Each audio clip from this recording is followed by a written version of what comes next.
Dayke kurban ava çeme diyar bekre disa irote el milmen.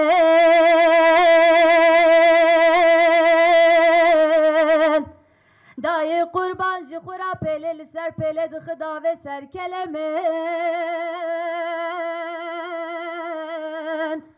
Hacı kanım disa iro dilemiş eveti dayka miket biraminen. Desiri khode fena barana buhare tej khurana sekne.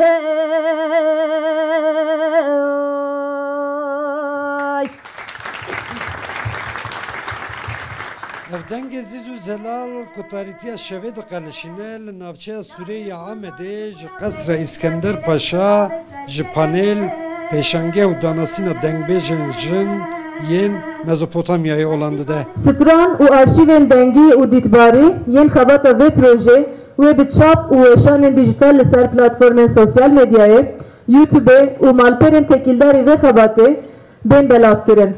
Serpereşta Çalakiye Lekoller û Nivîskar Zeynep Yaş bi projeyek ku bi hevkariya Yekîtiya Ewropayê hatiye birêvebirin ji artîgariyên cuda cuda jiyan û berhemên 32 dengbêjin jin tomar kiriye, daye dijîtalîzekirin û arşîvek bêhempa amade kiriye.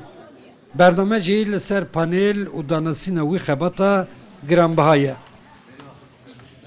Armanca me dîtina dengê jinê Kurd yê dîrokê. Ya herî kevin niha weke dengê wê tenê bi me re heye Nazlı Xanım e ku di 1902 de li Ayntabê yanî li Dîlokê qeyda wê li Zincîrliyê hatiye çêkirin ji aliyê Felîksî Lûşiyên ve qeyda me yekê ew e. Ev mîraseke her jinekî tenê ne wekê take kesekê jiyaye wek civatekî jiyaye û wek mîrasekî paşxaneya miletekî jiyaye ku ev millet çi rewşê de bûye jinê Kurd ên hunermend bi taybet wek temsîliyeta wê ew paşxane bi xwe re ragirtine ku bi me didin xweyakirin.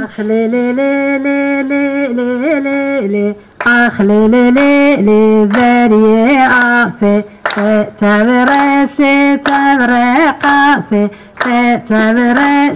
çevre qase brutele gerden gaze brutele gerden gaze.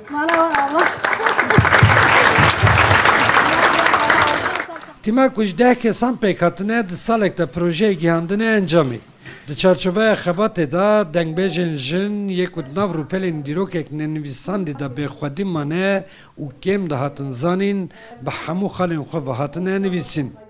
Bi vî awayî ji bo lêkoleran jêderek zêrîn hatiye amadekirin. Lewra ev xebat yê wek pirtûk jî were weşandin.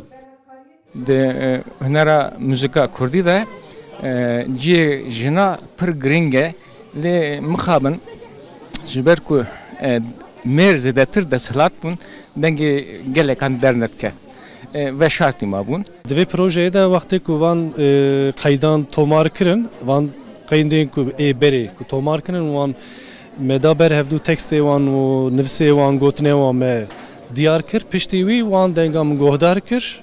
O wan bi hûrguliyên û ser rêbazên müzîka Kurdî mida ser kaxit ser notayê. Özellikle Zarbeş kadın. Hege ev xebat ne hatiban kirin bi taybetî jî zarbêjên jin yên Kurd yê ji bo serdemên nû kêm hatibana ve guhestin.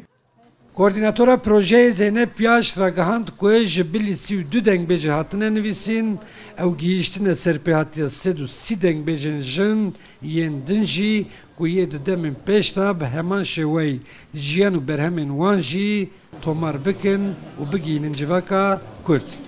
Abdülselim Akıncı Rudav, Ahmet